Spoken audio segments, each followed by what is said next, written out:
Ini mahasiswa S3 Ilmu Falak di UIN Wali Songo Semarang dan beliau adalah dosen Ilmu Falak di UIN Wali Songo Semarang. Tepuk tangan untuk Pak Izun ya.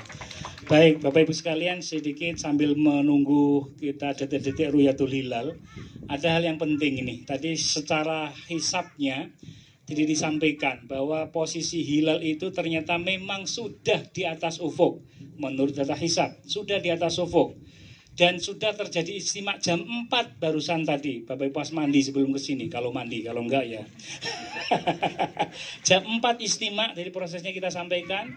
Nanti kemudian dari istimak sampai huruf hanya kurang lebih hanya berapa jam? Jam 4 sampai jam 5. Lebih dari 1 jam dikit. Lebih. Ketinggiannya tidak lebih dari 1 derajat bahkan. Nah, oleh karena itu apa konsekuensinya? Ini menjadi penting. Saya tambahkan dari keterangannya Pak Izun. Kalau ternyata situasinya seperti itu, lalu ada yang mengaku hilal, bagaimana?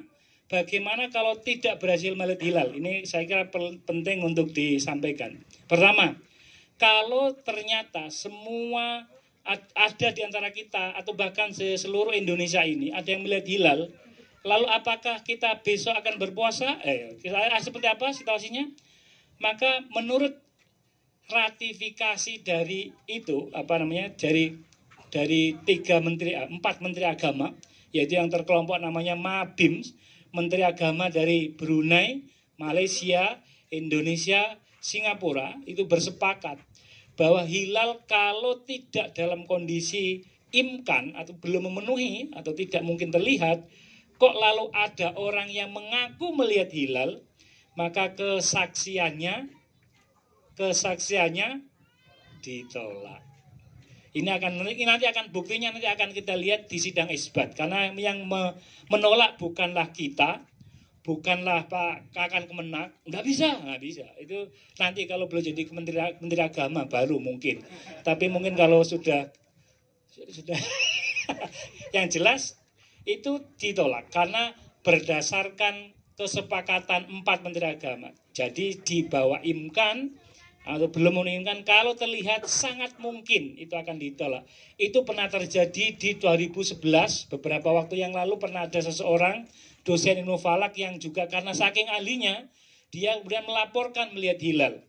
Lalu kemudian akhirnya laporan itu dibawa ke Kementerian Agama di sidang isbat. Lalu pertanyaan yang terjadi adalah ditolak. Karena apa?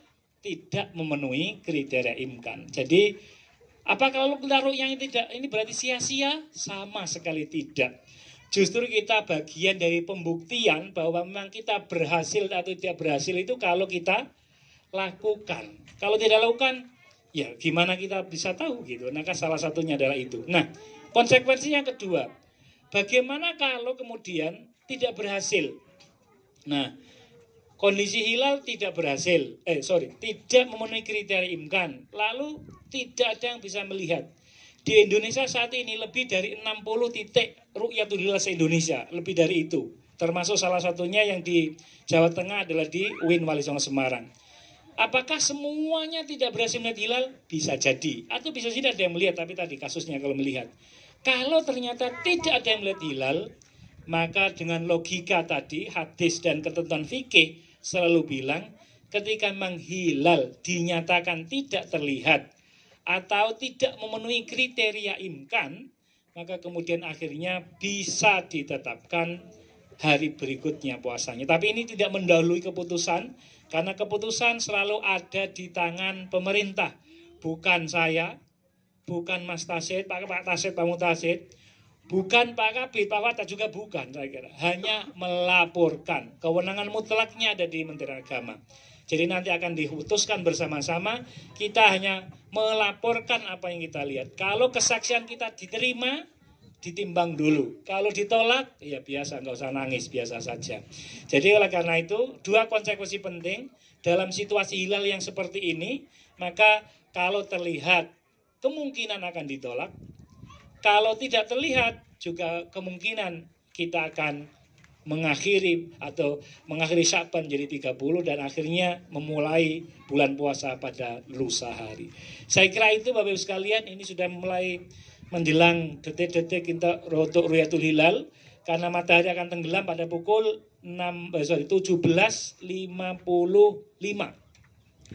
Nah, nanti siapkan Bapak Ibu sekalian. Biasanya kalau HP-nya sudah terkoneksi dengan provider telekomunikasi, mungkin akan bisa coordinated gitu.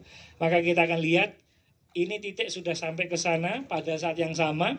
Pada titik hilal dia akan bergerak secara otomatis. Ini teropongnya bukan sekedar hanya teropong, tapi ada pemikulnya yang otomatis. Pemikul namanya ya. Pemikul atau disebut dengan mounting bahasa kerennya. Itu pemikul yang dia bergerak memenuhi pergerakan matahari dan bulannya. Karena kita sudah fokus ke bulan, maka dia akan mengikuti pergerakannya. Untung kita tidak mikul diri sendiri. Itu mulai-mulai tengengen itu. Ini yang otomatis, jika dia bisa motorik dan bisa digerakkan berdasarkan computerized, sekaligus juga itu. Teknik pengambilan citranya kita juga di samping nanti dengan mata kepala, bisa juga dengan menggunakan olah citra melalui serangkaian kegiatan disebut dengan image processing. Kita gunakan itu semua. Tapi maka kita lihat nanti Bapak Ibu detik-detik menjelang melihat hilal kita akan meneropong.